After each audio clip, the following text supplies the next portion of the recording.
Buenas tardes. Para mí es un poco difícil hablar de una realidad que continúa hoy en día y de la cual yo fui parte por 5 años, me refiero a la guerra. Yo he pasado, estaba contando en la memoria, 12, 18, 20 años en el Medio Oriente, entre Egipto, Israel, Palestina y Siria. Los 5 años de guerra cambian la vida a cualquier persona. Yo nací en Chile y al sentir la vocación religiosa me encaminé hacia la parroquia de mi barrio y sin saberlo era franciscana, y en mi deseo iba el querer ser misionero y morir mártir. Era producto de una película, La vida de San Damiano, apóstol de los leprosos, en Molokai. El Señor quiso que mi vida se encaminara entonces a la orden franciscana y entré a la custodia de Tierra Santa. Nunca imaginé que iba a vivir la experiencia de una guerra, y de una guerra anómala por una parte, porque se habla de guerra civil, y de una guerra que no tiene la característica de una guerra civil, al menos no como en un momento de su evolución lo ha demostrado, de un pseudo-estado, el autoproclamado Estado Islámico, como lo dijo el embajador Daesh, que ellos no aman ser nombrados así, ellos aman decirse el califato o el Estado Islámico, y que ha causado una tragedia que ha cambiado la Siria. La Siria, cuando recobre su estabilidad y paz, no volverá a ser nunca más la Siria que fue, la Siria que yo conocí, porque la alcancé a ver 3 años antes de la guerra. Viví 3 años con los sirios codo a codo, aprendí de ellos muchas cosas, y es lo que la gente que no ha vivido en el Medio Oriente, que solo ha estado de paso, que ha tenido un poco una idea a partir de esa experiencia de caminante, de peregrino, no puede imaginar. Yo leo brevemente un capítulo de la regla de San Francisco de Asís. Francisco de Asís escribió en el 1221 una regla que no se la aprobaron porque era demasiado estricta, y después fue aprobada con los cambios que le hizo el mismo Francisco de Asís. Dice así en el capítulo 16: los que van entre sarracenos y otros infieles. Dice el Señor: he aquí que os envío como ovejas en medio de lobos. Sed pues prudentes como serpientes y sencillos como palomas. Mateo 10, 16. Así pues, cualquier hermano que por divina inspiración quiera ir entre sarracenos u otros infieles, vaya con la licencia de su ministro y siervo. Y los hermanos que van pueden comportarse entre ellos espiritualmente de 2 modos. Uno, que no promuevan disputas y controversias, sino que se sometan a toda criatura por Dios y confiesen que son cristianos. Otro, que cuando les parezca que agrade al Señor, anuncie la palabra de Dios para que crean en Dios omnipotente, Padre, Hijo y Espíritu Santo, Creador de todas las cosas, y en el Hijo Redentor y Salvador, y para que se bauticen y hagan cristianos. Este capítulo de la regla, que la llamamos novulada, es lo que de alguna forma estructuró en la orden franciscana, que estaba en los orígenes, la misión de Tierra Santa. Fue en el capítulo del año 1217, en Asís, en la Porciúncula, que se crea la provincia de ultramar, o la provincia de Siria. Comprendía la Siria y la Tierra Santa. Y desde ese entonces van a haber franciscanos que van a ir llegando en un flujo ininterrumpido hasta el día de hoy. Mi provincia franciscana tiene 800 años de historia. La custodia de Tierra Santa abarca en el Medio Oriente un territorio un poco complicado por lo que hemos escuchado, ¿no? Estos cambios en la sociedad. Tenemos territorio, tenemos casas en Egipto, en Jordania, en el Líbano, en Siria, en Israel, Palestina, Siria, la isla de Chipre y en una isla de Grecia, en Rodas. Ese es el territorio de la custodia. Por esas cosas de la vida me ha tocado vivir, no en todas partes, pero casi en todas. Por tener la lengua larga, me decían los superiores, ya que te gustan las lenguas, entonces vete allí, vas a aprender la lengua. Y por mi disponibilidad también, ¿no? Dentro de mí estaba siempre esta idea de, les decía, el martirio. Yo con ustedes quiero compartir más que nada, a partir de lo que dice la regla de San Francisco, la primera regla, mi experiencia como ser humano, como cristiano, como franciscano sacerdote, como chileno, hijo de esta tierra de Sudamérica. Mi experiencia entonces en un país con tantas riquezas de todo tipo, cultural, étnicas, históricas. Damasco, la ciudad donde viví, es la capital más antigua del mundo. Una ciudad que fue testigo de este encuentro del tal Saulo, que de ahí en adelante va a ser denominado Pablo, el apóstol de los gentiles. A las puertas de Damasco va a tener encuentro con Jesús y le va a cambiar la vida, como también me la cambió a mí. Cuando llegué a Siria, me encontré con lo mismo que cualquiera de nosotros encuentra en el Medio Oriente entre las comunidades cristianas, la diversidad. Aquí cuando hablamos de cristianos tenemos la idea de los católicos, los protestantes y los ortodoxos, minoría. Cuando uno llega al Medio Oriente se encuentra con que la minoría somos nosotros, los católicos. Y dentro de la minoría somos también minoría, porque los católicos estamos divididos en ritos. El embajador es maronita, hay caldeos, hay asirios, hay melquitas, hay siro-malabareses, estamos los latinos, están los coptos. Yo pertenezco a la iglesia latina. Mi misión era estar en una parroquia. ¿Qué hacemos los franciscanos en una parroquia?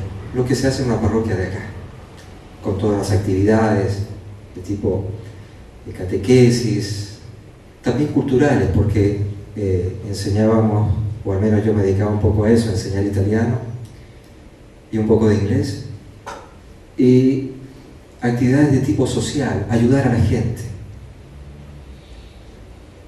En Siria descubrí algo que me pareció nuevo de los países donde yo había vivido, que era estar codo a codo, siendo minoría, con los musulmanes y sentirme acogido, respetado y querido. No había vivido una experiencia así. Y no porque en Egipto o en Palestina los árabes fueran tan diferentes, simplemente que por la situación que se daba allí en Siria en ese momento.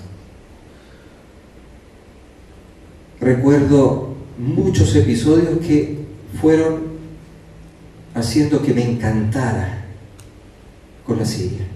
Quedé encantado. Algo casi mágico. Fue como amor a primera vista. La Siria está aquí en mi corazón. 3/4 partes de mi corazón es chilena y 1/4 parte es siria. Y no tengo vergüenza de decirlo, porque cuando me fui enamorando de aquello que vi, de esta, más que tolerancia, sino que este deseo de vivir juntos, de compartir la alegría de vivir, porque el mundo árabe es así. Una palabra en árabe, embajador, malesh, ¿no?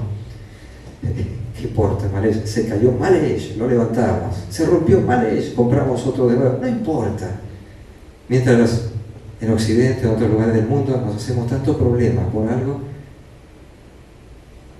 ellos eran aquellos que disfrutaban. Digo, todo iba bien hasta que inicia la guerra. Las noticias llegaban a finales del 2010, cuando empiezan estas famosas primaveras árabes en Túnez. Con la tecnología y los medios de comunicación de hoy en día, las noticias eran inmediatas y empieza a correr y empieza a ser noticia.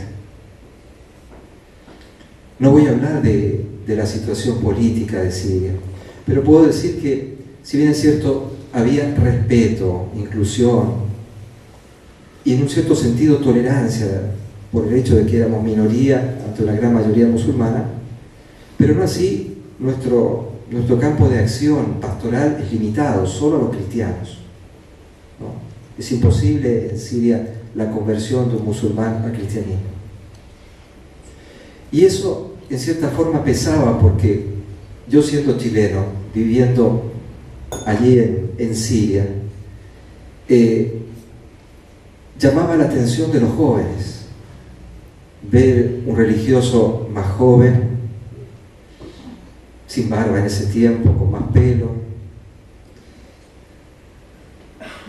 Era un testimonio de que aquello que significaba seguir a Jesús no era algo que no se pudiera vivir, sino que era algo atractivo, porque a un misionero se le pide que sea coherente entre lo que predica y lo practica. Tiene que ser un creyente creíble.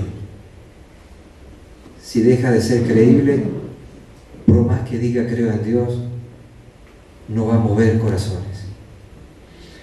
La idea entonces era la coherencia, y la coherencia para un franciscano parte del hecho de saber que seguimos a Jesús que está vivo, anunciar a Jesús, como lo dice la regla que les leía, este capítulo de la regla: mostrarse siempre obedientes ante las autoridades, ante los demás, respetuosos con la cultura local, asimilando lo que se puede asimilar, en mi caso la lengua y la riquísima cultura de la Siria, pero mostrándome siempre como cristiano.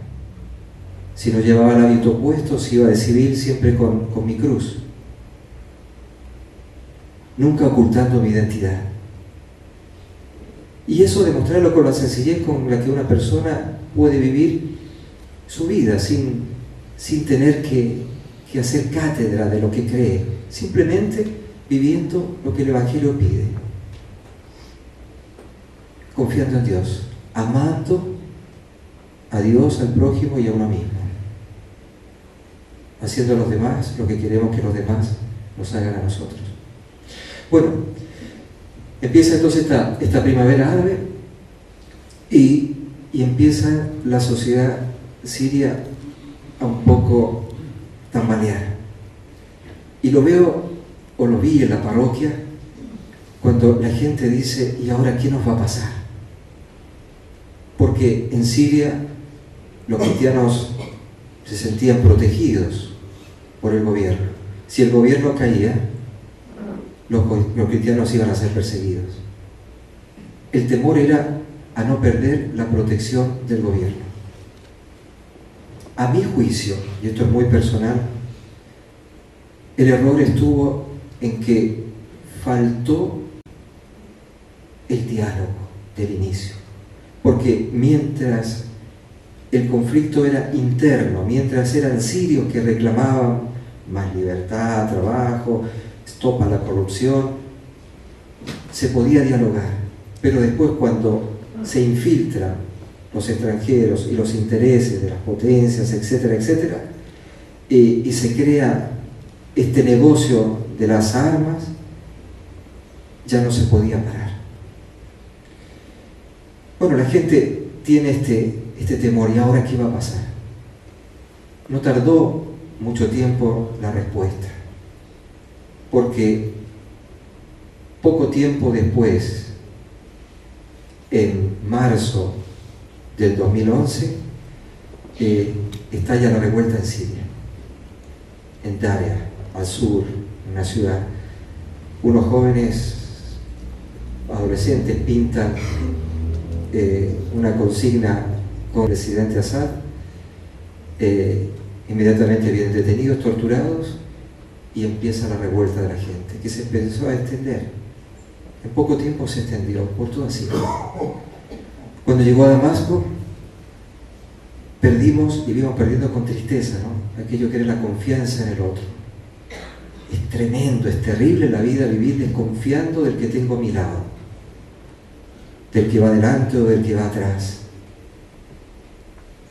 Y eso lo fuimos perdiendo porque empezaron a aparecer infiltrados. Empezó a haber intolerancia en lo religioso. En Siria yo podía andar hasta tardes horas de la noche. Yo cruzaba de un lado de la ciudad al otro de noche. A veces teníamos celebraciones en el barrio antiguo de Damasco. Yo vivía en el barrio nuevo. Y hacía los 45 minutos de camino, pasando por el Suhamedía, que es un antiguo mercado, por la mezquita de Umayyad, que es fabulosa. Los muros perimetrales tienen más de 3000 años de antigüedad. Todo eso lo hacía sin ningún problema, sin temor. Pero después de este marzo del 2011, ya no me atrevía a salir con hábito ni a la calle, porque la tensión iba creciendo cada vez más. Unos acusaban a los cristianos de ser cómplices del gobierno del presidente Assad. Los cristianos decían: estos son terroristas, todos los que reclaman son terroristas, y se creaba la desconfianza mutua y se iba cada vez haciendo más grande la grieta. Hoy Siria está agrietada. Hay una grieta enorme en la sociedad que no se va a curar fácilmente, van a tener que pasar muchas generaciones. El momento más dramático fue cuando tocó escuchar las primeras bombas, los primeros rockets que cayeron sobre Damasco. Yo recuerdo, no puedo decir exactamente en este momento la fecha, me acuerdo que el embajador de Chile dejaba sus funciones y hacía una despedida en su residencia, que estaba en Yafur, fuera de la ciudad de Damasco. Había invitado a los diplomáticos que estaban presentes en Damasco, y por supuesto iba yo, que era chileno y amigo del embajador y de su familia.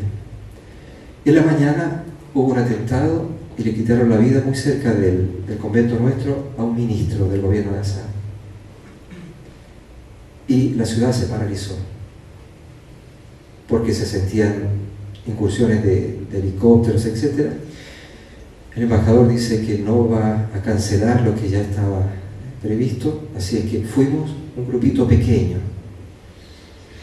Estaba el nuncio apostólico y otros 3 embajadores y otras 4 o 5 personas, nada más. Esto fue en la tarde en la residencia del embajador. Empiezan en un momento a sonar los celulares y dicen: Damasco está siendo bombardeada. Volvimos a Damasco y yo no voy a olvidar nunca esa primera imagen entonces de ir bajando por el monte, por el bordeo del monte Casión, que es la montaña que está frente a Damasco, todavía un poco lejos de la ciudad, y ya estaba oscuro, y ver estos helicópteros, ¿no?, que hacían disparadas. Llegué al convento, y de allí la vida no fue nunca más la misma. Para mí es difícil. Yo salí de Damasco en febrero, a finales de enero del año pasado. Me mandaron a Chipre me decían, desintoxicarme, porque estaba contaminado con tantas cosas en la cabeza, en el corazón. Todavía no logro hacerlo.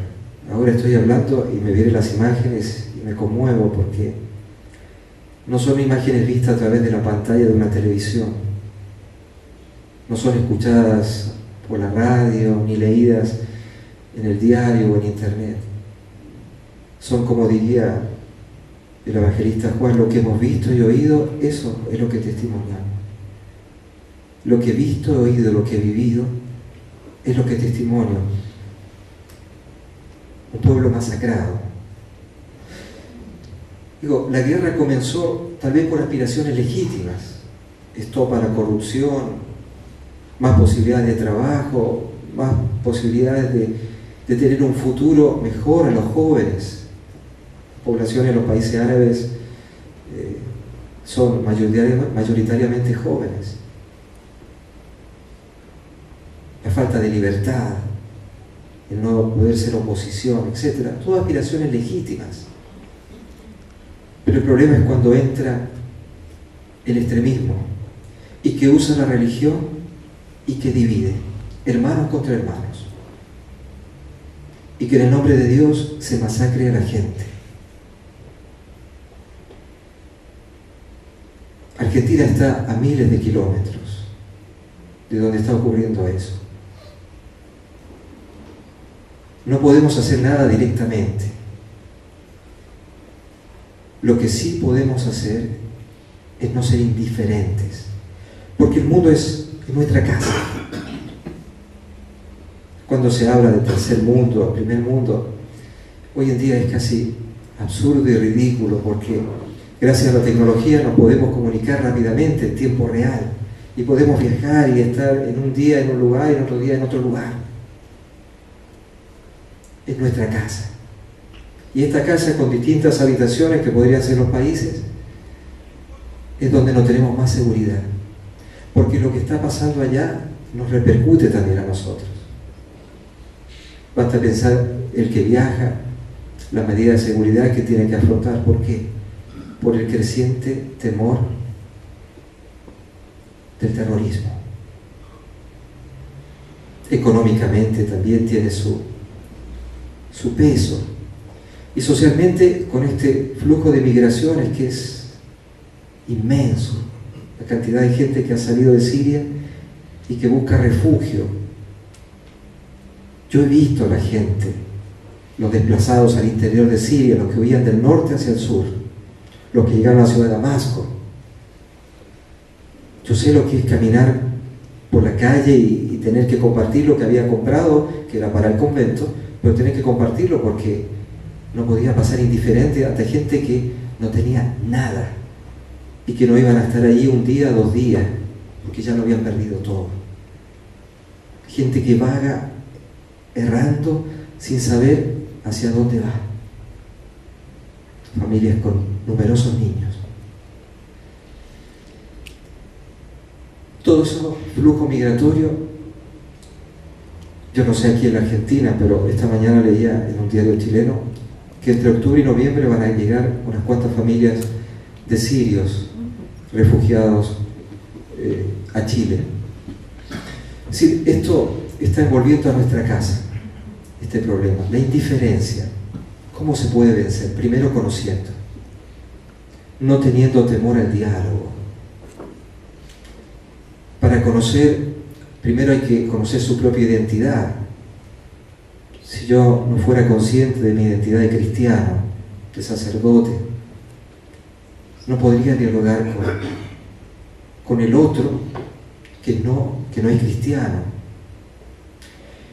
Conocer para entender, para no volver a cometer los mismos errores, porque lo que hoy vemos no es nuevo. Nada nuevo bajo el sol, sí, es verdad, nada nuevo bajo el sol, solo que ha cambiado, se ha vuelto más cruel. Pero estas inhumanidades de las que son capaces de cometer los seres humanos no son nuevas en nuestra historia. Medio Oriente tiene una historia de guerras y de momentos de paz, de guerras, conquistas y momentos de paz, guerras, más conquistas y más violencia y momentos de paz. En este momento estamos viviendo un periodo de guerra que no sabemos cuándo va a acabar. Recuerdo las palabras del nuncio Zenari en Damasco que decía: la Siria está cayendo en un pozo que es el infierno, no los infiernos, el infierno, es decir, el lugar donde se pierde cualquier esperanza de salir. El infierno no tiene salida. La Siria está cayendo en eso. No les voy a hablar de lo que había puesto acá escrito, pues son experiencias más personales, y la verdad es que estoy hablando y el corazón empieza a latir. Solamente un hecho tal vez sea bueno que lo mencione, que ocurrió cuando estaba a punto de iniciar un momento muy difícil, el 2013, en Siria.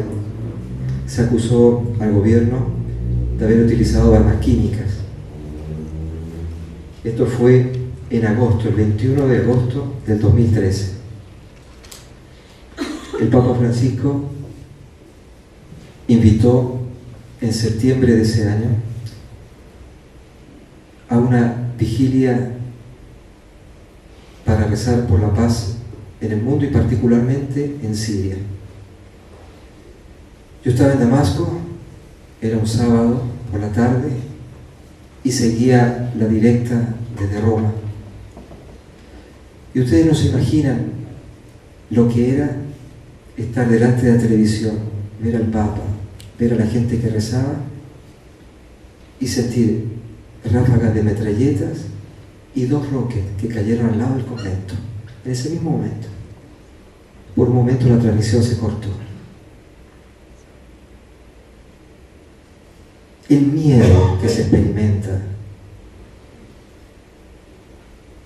el miedo que es al improviso, ¿no? El miedo agudo, no se lo doy a nadie.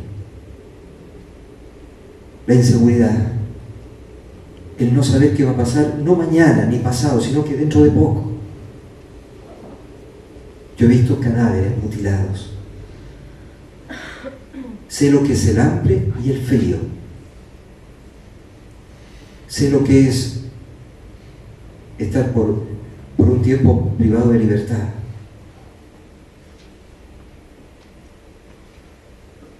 Todo eso yo hoy lo puedo contar aquí, mientras estoy agradablemente con ustedes, mientras hay gente del otro lado que no puede decir lo mismo, porque la guerra continúa. Me gustaría con estas palabras un poco ser voz de los cristianos, de la minoría, y no solo de los cristianos, de todos los que sufren, porque las bombas cuando caen no hacen distinción de religión, como la lluvia que cae sobre justos y pecadores. Así también las bombas. Conozcan la realidad, porque la realidad de esta casa que vivimos, no de un país lejano o de otro mundo, es la realidad de nuestro tiempo. Gracias por su paciencia.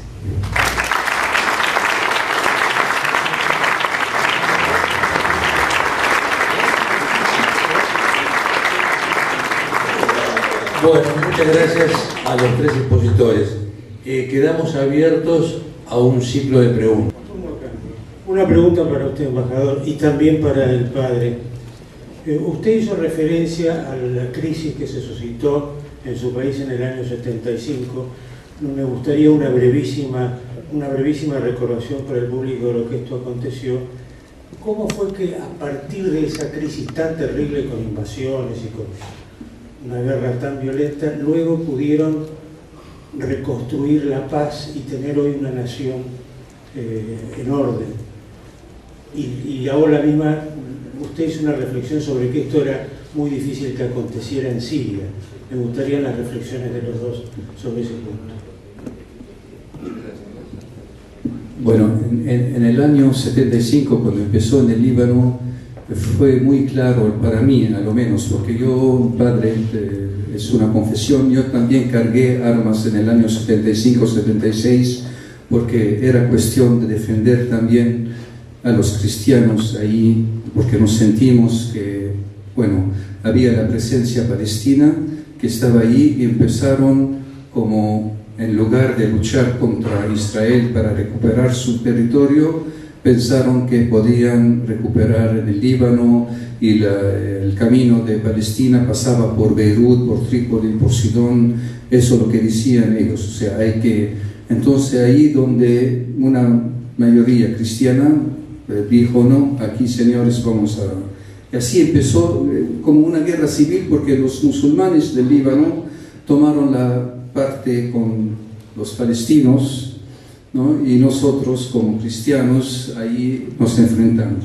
Nos quedaron como hasta el año 1990, cuando nos peleamos los cristianos entre nosotros, ¿no? Por el poder y por eso, y ahí todo el mundo cayó y Siria entró, y fue una decisión al final, aunque sea la guerra o la paz, fue una decisión más grande que el Líbano y que cargué arma o no cargué arma. Es una decisión de las superpotencias que juegan con los pueblos pequeños por sus intereses, por el petróleo, por todo lo que quieran.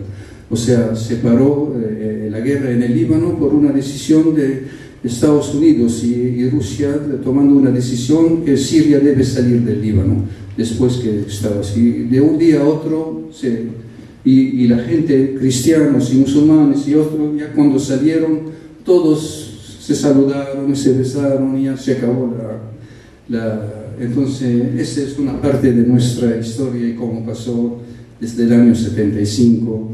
Fue una decisión más grande que no sabemos por qué, pero siempre hay una razón, ¿no? Para hoy el país, el que está más tranquilo en la región, hay que ver cuál es el país más tranquilo, es el que benefició de todos estos problemas que enfrentamos. O sea, ustedes vean en la región cuál es el país que hoy disfrute más de todo de la estabilidad y de... Ellos beneficiaron al final de todos estos problemas y siguen beneficiando hoy con los árabes, ¿no? Peleándose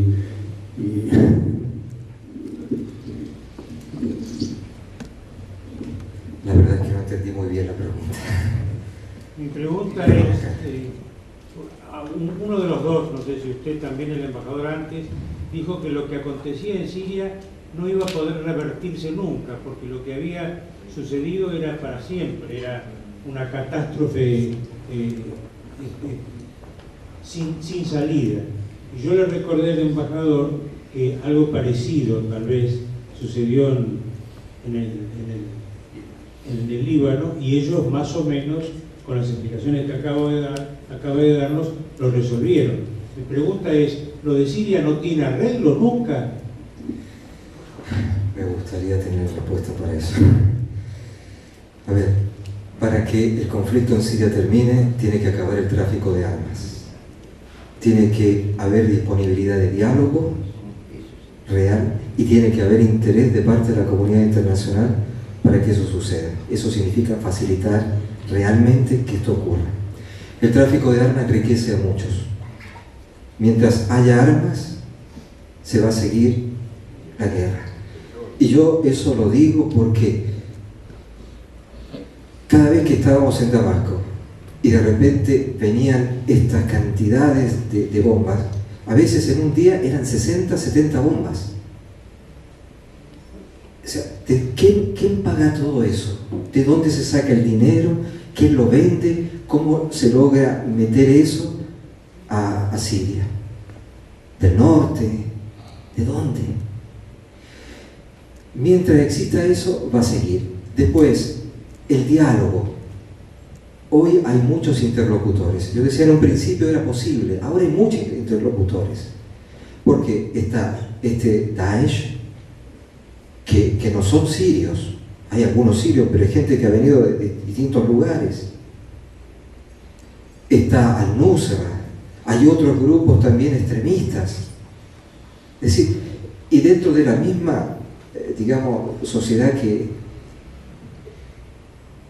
es pro-presidente Assad, pro-Assad, hay también mucha gente que está cansada de todo esto porque dice, pero bueno, acaben con esto, porque ¿quién está sufriendo? Nosotros, que cada día nos cortan la electricidad, no tenemos agua, el alimento a veces escasea y cuando no escasea no hay dinero, la inflación es tremenda.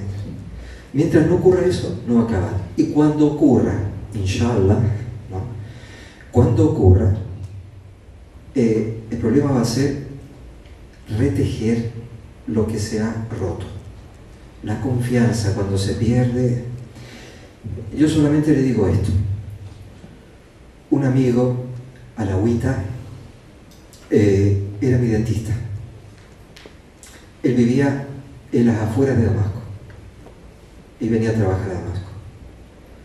Un día me dice, me voy porque dice, hay miedo de que haya algún grupo extremista en la zona donde vive mi familia y tengo que ir. Yo tenía una cita con él. Yo lo llamo al celular, después no responde y después el celular muerto. Me quedé preocupado. Un día o 2 días después, no recuerdo muy bien ahora, me llama y me dice, quiero hablar contigo. Digo, ¿qué tal? ¿Cómo está tu familia? Quiero hablar contigo. Digo, sí. Vino a la iglesia y se fue contra mí y empezó a blasfemar y empezó a llorar. Me dice, llegué tarde. Le habían masacrado a su señora y a sus hijos. Él no lo va a olvidar. Y así hay tanto que no lo van a olvidar. Yo no lo voy a olvidar, yo que no soy sirio. Gente de mi parroquia, gente que yo conocí, la masacraron. Es difícil. Se requiere tiempo, buena voluntad. Los cristianos tenemos algo que tal vez para el Islam es difícil entender, el amor al prójimo. Ama a tu prójimo como a ti mismo. ¿Y quién es mi prójimo? No importa. Musulmán o cristiano o no creyente, no importa. Pero es un proceso que va a tener que iniciar una vez que este momento termine. No las armas, voluntad de diálogo y presión internacional para que ocurra, pero presión real. ¿Alguna pregunta más? Chico. Padre, me gustaría saber un poco de tu experiencia en la Tierra Santa, en Israel, porque nos hablaste solamente de Siria y de la guerra ya, pero me gustaría decir muy brevemente, porque no queremos demorarnos, ¿qué nos puede decir de la vida? ¿Era fácil? ¿No había...? Porque, por ejemplo, en Jerusalén eran 53% al principio del siglo, ahora son 2%. O sea, ¿qué pasó con estos cristianos que estaban? Es un tema un poco complicado, ¿no? Porque visto de afuera, uno dice, estos son los malos, estos son los buenos, etc. Yo viví en ambiente palestino, árabe-palestino, viví en ambiente árabe-israelí. Y viví también entre israelíes. Yo creo que siempre las minorías van a sufrir, siempre. Y en Tierra Santa los cristianos somos minoría. Por lo tanto, sí, sea de un lado que del otro, va a haber un sufrimiento. Yo viví en Belén cuando todavía estaba ocupado por Israel y teníamos el famoso checkpoint que dividía el camino entre Jerusalén y Belén. Cada vez que había que pasar el checkpoint era un interrogatorio, pero una cosa denigrante. Los soldados israelíes jóvenes, ¿no?, nos escaneaban. Nosotros jóvenes con hábitos lo hacíamos caminando. Nos ponían contra el muro, nos pedían los documentos. Nos trataban mal. ¿Por qué? Porque en la mentalidad de ellos, desde muy pequeños les enseñaban que los árabes son malos. Y van creciendo con eso. Y llegó un momento en que rechazaba todo lo que fuera judío, ¿no? Todo lo que fuera israelí lo rechazaba. Por eso, porque lo vivía como discriminado por ser cristiano. Lo viví también con los musulmanes, ¿no? Abuna, tal, ven padre, ven aquí. Me hacían la cruz y la escupían, ¿no? Yo uso el rosario, colgando la corona. La han escupido varias veces, como me han escupido a mí. Y pencado. hijo de perro, otra palabra que militar, y así, tantas cosas.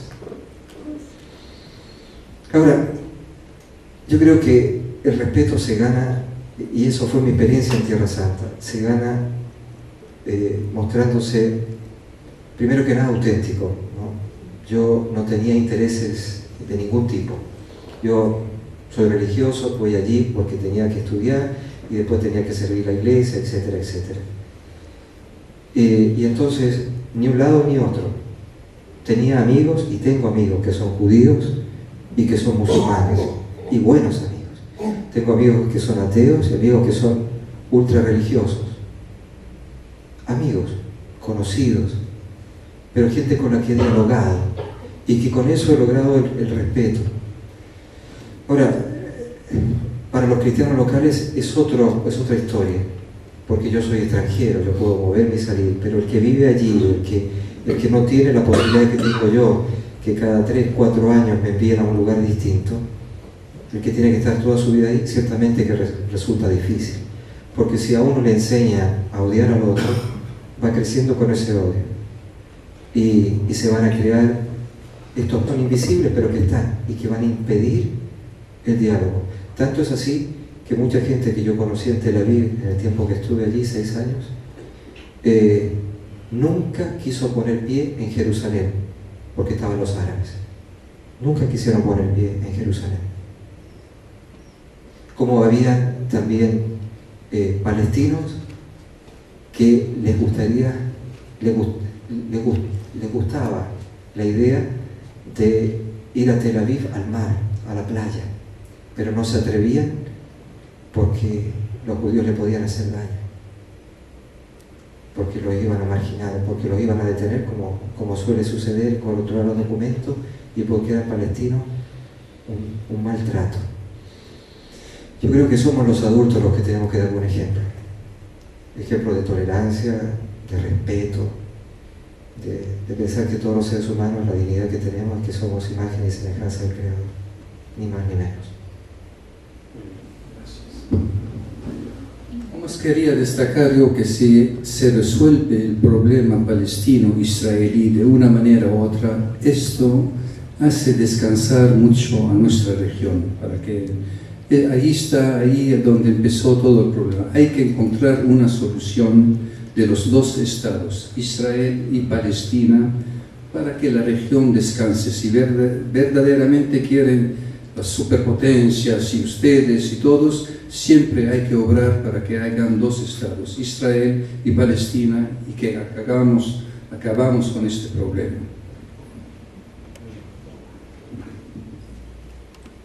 Este ciclo obviamente se refiere a la situación en Tierra Santa y en Medio Oriente. Yo quisiera hacer una alusión a algo que hoy día está relacionado con ello. Aquí se ha hablado acerca de la disminución de cristianos en esas regiones. Como yo soy europeo, por raíces familiares y por cultura, quisiera señalar que en Europa están desapareciendo los cristianos, por diversas razones. Y esto hay que emparentarlo con la problemática de la inmigración. Cuánta cantidad de sirios, concretamente, ¿no?, que van, o de libios que se lanzan al mar para tratar de llegar a tierras europeas.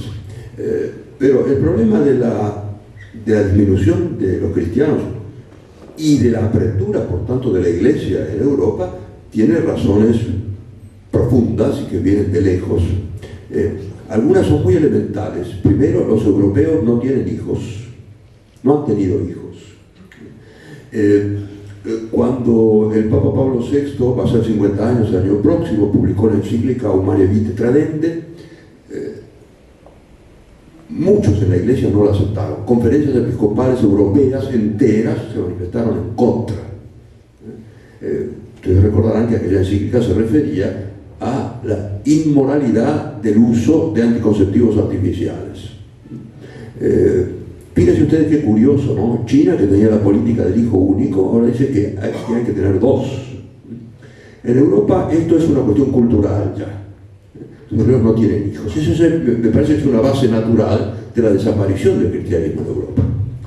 Y luego ven el problema ideológico, sobre todo, yo creo que la creación de la Comunidad Europea es la gran estafa de lo que fue en un tiempo la cristiandad. Es un simulacro masónico de lo que fue en un tiempo la cristiandad. Y los organismos internacionales, aunque tengan su sede en Nueva York, lo que están haciendo en el fondo es procurando la desaparición del cristianismo. Ahora la nueva onda es esta: no hay que tener hijos porque los hijos a los habitantes emiten carbono y eso daña la casa común. Parece una cosa ridícula, pero eso se lee en autoridades importantes, de las grandes organizaciones internacionales, sobre todo a través de la temática del cuidado de la casa común y del medio ambiente, ¿no? Entonces digo, esto que ocurre en Medio Oriente, por otras razones ocurre en Europa. Y además digo, la problemática de la inmigración liga estos dos problemas. En Francia, por ejemplo, conozco bien porque esa es la tierra de mi familia, los franceses hace tiempo que no han tenido hijos, aún antes de la Humanevite, ¿no? Pero necesitaban mano de obra y por eso han admitido una inmigración indiscriminada. Hoy día los terroristas son ciudadanos franceses. El presidente Hollande, el expresidente Hollande, se ha permitido decir que los franceses tienen que acostumbrarse a convivir con el terrorismo. Siamo fritti, dirían los italianos.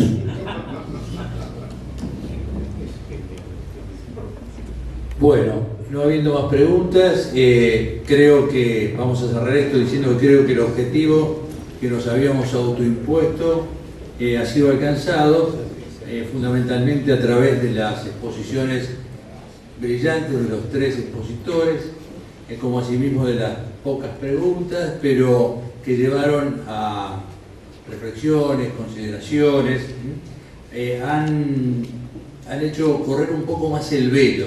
Entonces ahora pareciera ser que se ilumina más esta situación tan particular de este conflicto y fundamentalmente sobre una arista, a pesar de que escuchando las últimas palabras de nuestro gran prior, pareciera que pasó por acá el espíritu de Christopher Dawson, ¿no?